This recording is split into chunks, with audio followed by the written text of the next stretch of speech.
All right, class, we are back with another video. We are jumping right into this. We left off on Division 6A, King Post and Jack Studs. Hopefully you would have transferred that information to your scope of work by now. The next and last item on our Division 6A is our 1/2-inch OSB sheathing that goes around the perimeter of our house, okay? So first things first is you need to take a look at your typical wall section, which can be found on sheet A2. All right, on sheet A2, looking at your typical wall section, we are needing to determine the height of our actual wall so that we know the surface area that we need to cover with our 1/2-inch OSB sheathing, okay? So there are a couple dimensions on here that are important, okay? So you have your top of footing to top of masonry from your foundation plan, which you know your foundation was 2 feet 8 inches tall, which translated to the 2.67. The next important sheet of information is your Division 6A floor system height, essentially, which is from your top of masonry to your top of subfloor. Now that is 11.5 inches. So your subfloor is 11.5 inches, okay?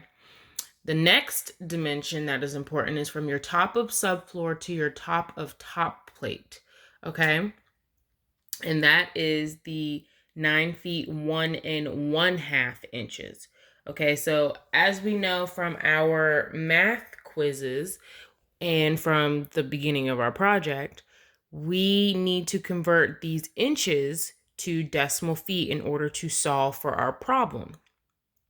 Okay, so as a reminder, in order to get decimal feet from inches, you need to take whatever inches you have left over and divide that by 12. So for instance, this has no feet in front of it because it is just 11.5 inches. So you're going to take the 11.5 inches, 11.5, and you're going to divide that by 12 and get your answer. Okay, and you're going to do the exact same thing with this 1 1/2 inches. You're going to take the 1 1/2 inches, 1.5, and divide that by 12 on your calculator in order to get your decimal foot value for your 1 1/2 inches. Okay, so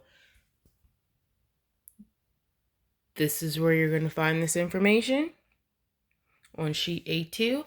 And this is what it's going to translate to once you have it on your sheet of paper. Again, I ran out of my quadroll paper.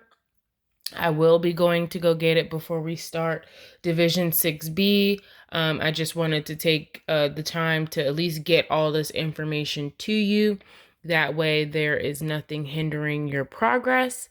So as you can see here, I took my 9 feet 1 1/2 inches, which translated to my 9.125 feet. Okay. Now, again, you only need 2 decimal places. So if you wanted to round this up to 9.13, that is totally fine. That is a-okay. All right. No 2 people round the same. So it is okay. My 11.5 inches translated to 0.96. Okay. So that made my total height to be 10.09 feet high. Okay. So essentially what I did is I broke my house up into 2 main parts.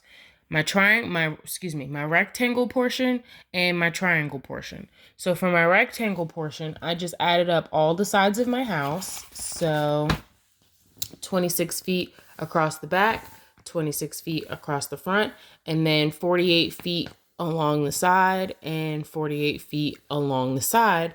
And I got a total value of, 148 feet. I multiplied my total linear footage of 148 feet by my total height, which we determined was the 10.09 in my case, and it got me 1493.32 square feet, okay? So as long as you are somewhere within that vicinity, you might be a little bit over, you might be a little bit under, depending on how you round, that is okay. But as long as you are somewhere in that vicinity, you are on the right track, okay?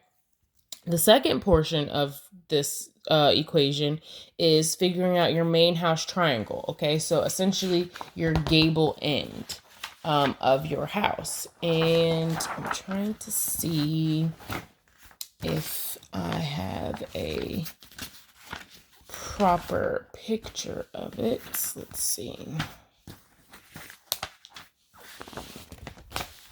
Yes, okay, so we are talking about the triangle portion of your house. We are not including our overhang, okay? Pretend like your fascia and all of your finishings and stuff is not here, and we are just looking at the bare sheathing face of your house, okay? So we just need to try to figure out this inside triangle portion that is going to stick on the backhand side of our finishes and our vinyl siding and all that good stuff.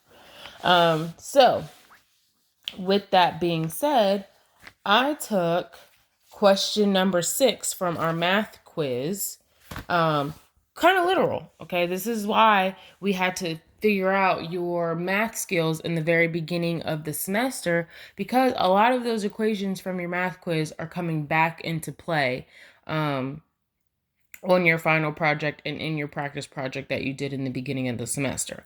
All right, so jumping right into this, we have the end of our house dimension is 26 feet, okay, without any overhangs.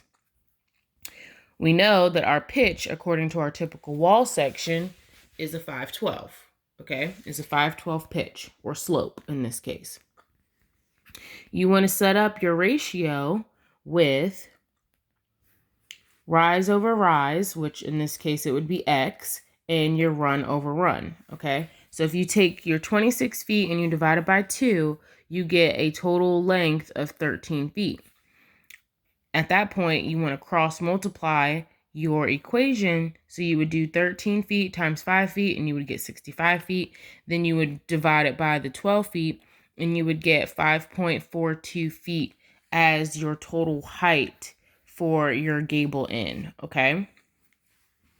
Once you have that information, you know that the area of a triangle, the formula is half times base times height, okay? Or base times height divided by 2. Whichever one you feel comfortable with using, you get the exact same answer. And I took my half times my 26. I took my total at this point because I'm trying to get my whole square footage of this triangle. And then I multiplied it by the height, and I got a total square footage of 70.46 square feet. All right. So the number does not go on my scope of work because that is not the only number that I calculated. I also calculated my 14.93.32 square feet. So for my total sheathing, and the number that should go on my scope of work is the 1493.32 square feet plus 70.46 square feet and another 70.46 square feet, because you have a front and back gable that you need to account for, okay? So you need to do both of those, and I come out to 1,634.24, and I need to have a unit of measure. So it would be square feet, and I would have a box around my final answer. Okay, it is not hard. It is not difficult. Hopefully this video would have made sense to you. Like I say, at the end of every video and at the end of every class review, if you have any questions, please feel free to reach out to me and let me know. I can only help you. I can't hurt you. What's hurting you is if you don't communicate with me and if you wait till last minute to try and ask all the questions that you should have been asking along the way. Okay? So I hope you guys enjoyed this video, and I look forward to seeing you guys on the next one.